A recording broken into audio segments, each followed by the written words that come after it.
주님이 임하시는 마음. 두 번째, 시편 98편 1절에서 9절 말씀.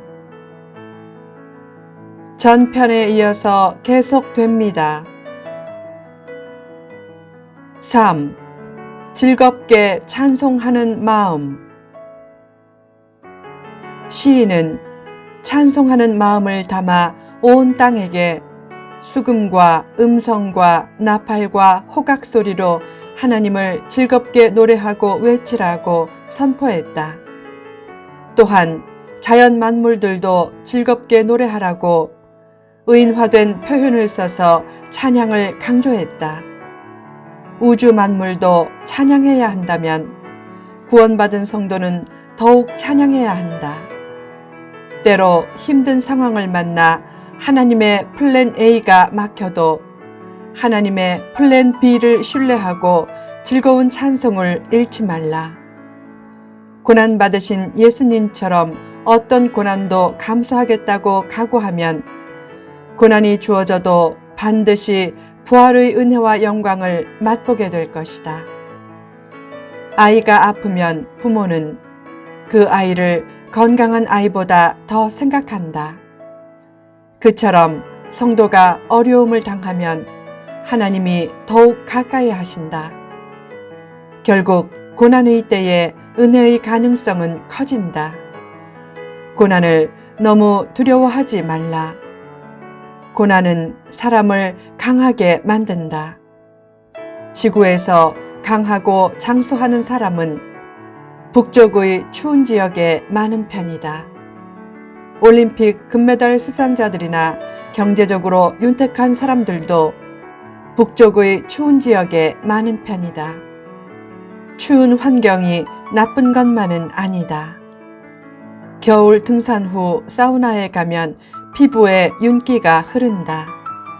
찬바람이 피부를 건강하게 만든 것이다.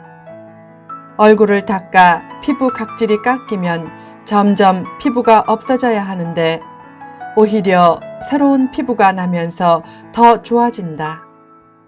반면에 피부를 보호하겠다고 각질을 벗겨내지 않으면 오히려 피부가 노화되고 나빠진다. 생명이 없는 것은 깎이면 점차 닳아 없어지지만 생명이 있는 것은 깎이면 그곳에 새살이 돋는다. 생명이 없는 자에게 고난은 불행의 재료가 되지만 생명이 있는 자에게 고난은 행복의 재료가 된다. 비바람이 칠 때도 비행기를 타고 구름 위로 오르면 태양이 빛나는 맑은 하늘이 펼쳐져 있듯이 믿음의 고도를 높이면 문제를 만나도 기쁨과 찬송을 잃지 않는다.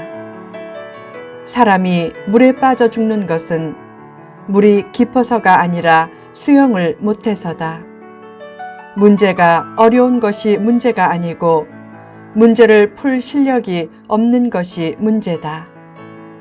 거친 파도가 닥칠 때 어떤 사람은 휩쓸려 죽지만 어떤 사람은 파도를 타고 서핑과 카약을 즐긴다. 믿음의 고도를 높이고 즐겁게 찬송하면 마음이 싱싱해지고 강건해진다. 그런 마음에 주님이 임하신다. 4. 공평을 실천하는 마음. 시인은 하나님의 심판도 찬양하라고 고백했다. 하나님의 심판은 의롭고 공평한 심판이기 때문이다. 예수님의 재림의 역사는 세상을 의와 공평으로 심판하는 것으로 끝난다. 그런 의미에서 예수님의 오심을 준비하려면 의와 공평의 실천에 힘써야 한다. 특권의식을 버리고 차별적이고 편견적인 마음도 힘써 버리라. 편견은 정신이 병든 약자가 남을 한꺼번에 매도함으로 자기를 높이고 위로하려는 일종의 병이다. 특히 공평의 실천을 위해 중요한 것은 자발적인 나눔의 실천이다. 나눔이 중요해도 강요하면 안 된다. 나눔의 강요는 위선적인 공산주의를 낳는다. 좋은 이상도 극단으로 치우치면 나빠진다. 진리를 균형 있고 공평하게 펼쳐가는 사고를 훈련하고 키워가야 좋은 리더가 될 수 있고 좋은 리더를 선택할 수 있다. 언론도 야권 논조의 건전한 언론과 여권 논조의 건전한 언론이 다 필요하다. 기득권을 가진 쪽에 유리한 사회 시스템에 경종을 울리는 언론도 필요하다.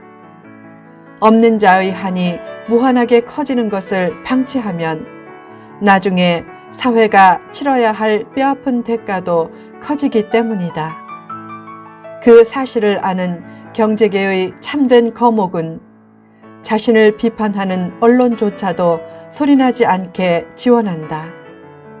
그런 넓은 시각과 마음이 당대의 축복을 가문의 축복으로 이어지게 한다.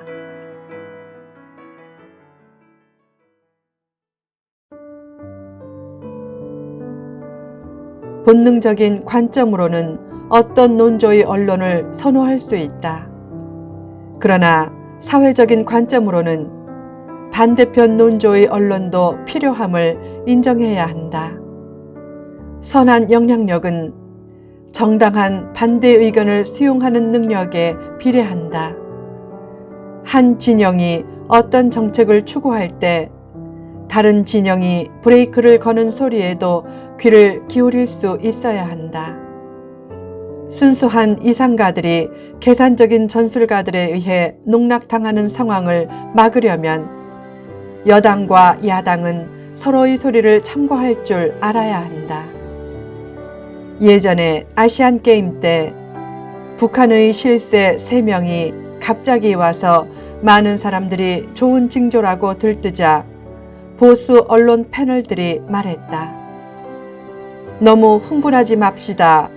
그것이 좋은 징조일 수는 있어도 냉철하게 전략을 세워 대응합시다.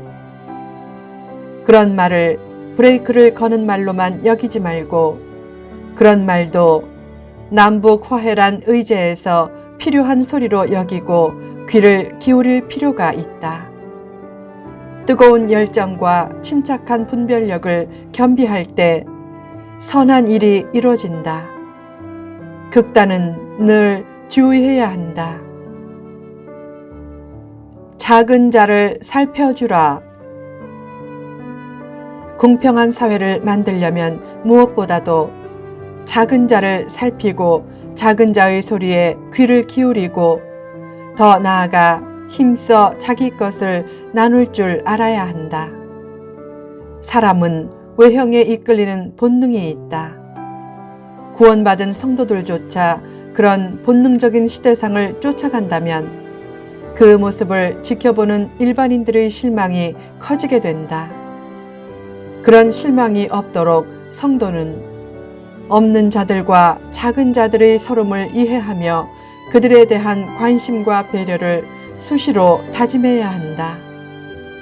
일전에 한 목회자가 필자를 찾아와 이렇게 자기 아픔을 토로했다. 저와 오랫동안 교분이 있고 제 설교를 좋아하고 개인적으로 아주 친했던 지인이 저희 교회 근처로 이사 왔는데 바로 코앞의 저희 교회를 놔두고 멀리 위치한 대형 교회에 등록하더군요. 정말 실망이 되고 마음이 아프네요. 그런 안타까운 현실을 이해하며 작은 자에 대한 관심을 더 가지고 살피려는 것이 하나님의 뜻과 마음이다. 선교사들 중에도 어떤 선교사는 후원자가 많아서 사역에 어려움이 없지만 어떤 선교사는 후원자가 거의 없어 기본 생활조차 힘든 경우가 많다.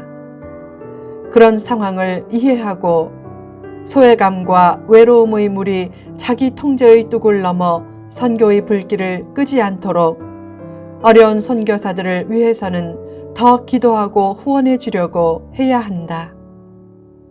선교 후원 기관이 해야 할 가장 중요한 역할 중의 하나는 선교사들의 후원 편차를 줄이는 조종자 역할이다. 필자가 소속된 기독교 선교 연맹에서는 선교사들을 위한 후원금을 보낼 때 특정 선교사나 특정 사역을 지정한 상태에서 본부로 보내도록 장려한다. 선교 헌금을 최대한 공평하게 배분해 사역 차이로 인한 후원 차이가 개인의 생활 차이로까지 크게 벌어지지 않게 조정하기 위해서다. 사람에게는 사랑받고 있다란 느낌이 중요하다. 나는 누군가의 사랑을 받고 있다 라는 확신이 있고, 나는 누군가에게 사랑을 주어야 한다 라는 사명감을 가지면 수시로 다가오는 낙심의 순간을 딛고 일어설 수 있다. 행복은 하나님의 거룩한 비전에 쓰임을 받고 누군가를 도울 수 있는 존재가 될 때 주어진다. 자신을 빈약하게 보지 말고 누군가를 도울 수 있는 마음과 능력을 구하라. 하나님을 붙들고 나아가면 자기 한계와 약점을 극복해서 얼마든지 많이 나눌 수 있는 행복한 삶을 살 수 있다. 하나님은 현재 모습이 탁월해서 선택하기보다 가능성을 보고 선택하신다. 그런 하나님의 관점으로 자신을 보고 늘 용기 있게 고백하라. 나도 가능성이 있다. 지금은 부족해도 앞으로 더욱 성장하리라. 그처럼 믿음으로 자신을 격려하고 나아갈 때 하나님도 그를 격려해 주시며 복된 길로 이끌어 주실 것이다. 늘 주님이 임하시는 마음을 준비하고 주님과 동행하면서 축복받은 후에 많은 사람들을 품고 도와줌으로 하나님의 뜻을 멋지게 이루어 내라.